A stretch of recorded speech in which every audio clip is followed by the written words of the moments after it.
Sonya Deville is currently on a hot streak right now and is really picking up momentum on SmackDown. A lot of fans were fearful of the breakup between Mandy Rose and Sonya Deville, but it seems that breaking them up really improved both their careers and momentum for the time being. Mandy Rose is managing Otis, and the pairing of Otis and Mandy is already a fan favorite. Otis and Mandy have a special feeling to their characters. Sure, you can say Otis is a comedic character, but when it's time to get serious and take care of business in the ring, he definitely gets it done, and it looks like Mandy Rose is adapting that to her character as well.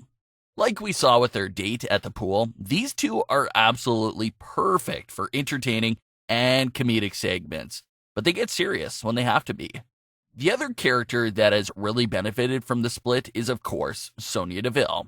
Sonya Deville has really wowed everyone over the last few weeks since she's gone solo. Sonya Deville has technically been a part of the WWE since 2015. Sonya and Mandy both appeared during the 2015 season of Tough Enough, but Sonya really wasn't heavily featured as much as the other contestants were. Sonya was later eliminated from the show, and as we see now, that was obviously the wrong decision.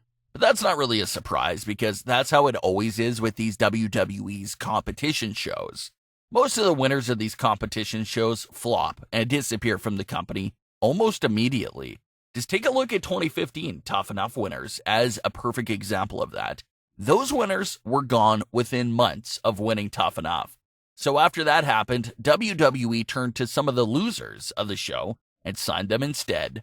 WWE signed Velveteen Dream, Mandy Rose, and Sonya Deville, which turned out to be such an amazing decision in all three cases.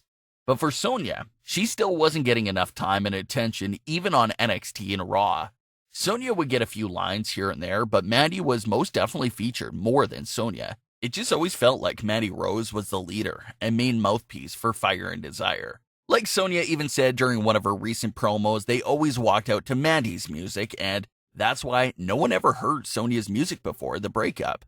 Sonya also mentioned that the past 5 years has been nothing but standing in Mandy's shadow, and that's another great point by Sonya. It always felt like Mandy was the number one option for the team, and Sonya was the number two. So everything Sonya has been saying lately has been pure heat. All of her promos are always hard-hitting and will leave you with a line to remember. Like we mentioned previously, there's reports that Sonya Deville is heavily impressing WWE management with her work over the past few weeks. One of the things that stood out the most has been Sonya's character development and her promos. You know how some superstars' promos can feel weak at times? You feel like they're trying too hard. They're screaming and yelling to make it sound even more intense, which is a bad habit that a lot of superstars do. Or it's just bad writing and bad acting. None of this has been the situation with Sonya's recent promos. Sonya's deliverance feels so genuine and impactful, and if she keeps that up, she'll be considered one of the elite top-tier speakers in no time. Since Sonya never really had this much time and freedom for promos, she caught a lot of fans off guard with her skills. No one was really aware of her promo talent until these past few weeks on SmackDown. On top of her promos, Sonya has really stepped up her character development overall. We're getting so much from Sonya that we've never seen before, so things are looking great for her.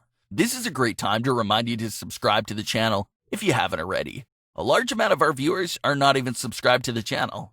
So if you enjoy the videos, make sure to hit that subscribe button below. Let's get back into it. That brings us to today's story. Sonya seems to have an alter ego and persona that's slowly building up, and that persona is Daddy Deville. Sonya recently explained the meaning and story behind this persona during a recent interview with the New York Post. Sonya had this to say. It came from a year ago when I was responding to a compliment that Becky Lynch gave me on The Bump. She said I was the next rising star. I felt like she was calling herself the man, but I felt like I could be superior to her in a type of way. But what's bigger than the man is being the man's daddy. I was just trying to level up at that time, and it kind of just transpired into having a life of its own.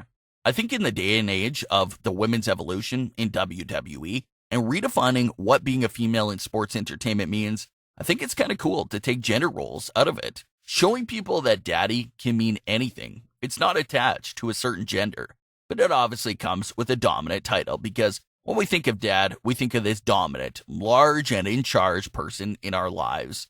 And I kind of feel like I'm that dominant, large and in charge person in the division now. So an interesting story and explanation there for Sonya Deville's persona. This idea does play off Becky Lynch's man persona and was inspired from Becky Lynch. Everyone remembers the success that Becky Lynch had due to her uprising with the man persona. Despite being extremely talented, Becky Lynch was constantly being overlooked and ignored by the WWE. Nothing changed for Becky until summer of 2018, where Becky Lynch decided to call herself the Man one day on an Instagram post.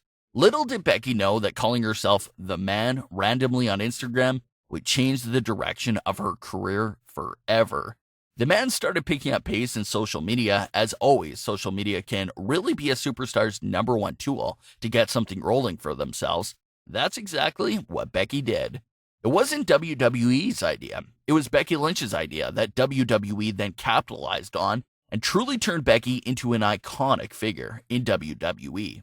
So you see how far one little nickname and persona could really take a superstar in WWE.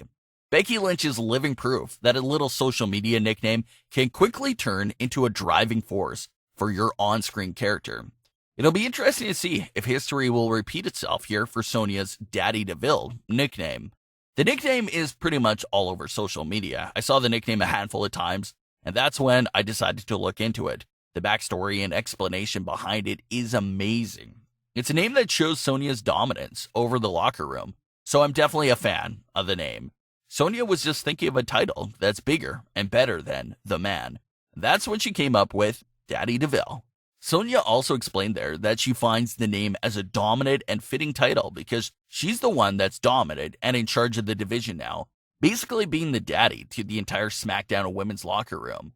So the backstory and explanation of the name makes perfect sense. Daddy DeVille has a really catchy ring to it, and some of Sonya's fans are already calling her by this name. So if WWE wants to market it and make it her official nickname, it has a potential to be a big-time hit with the fans. So what started off as a joke and knockoff of Becky Lynch's nickname is actually becoming a big nickname for Sonya. We'll have to see where WWE takes Sonya next, and if they'll be implementing this nickname to her WWE character. What are your thoughts on Sonya's Daddy DeVille nickname? Are you a fan of it or not a fan of it? Leave your comments. Don't forget to subscribe with all notifications on.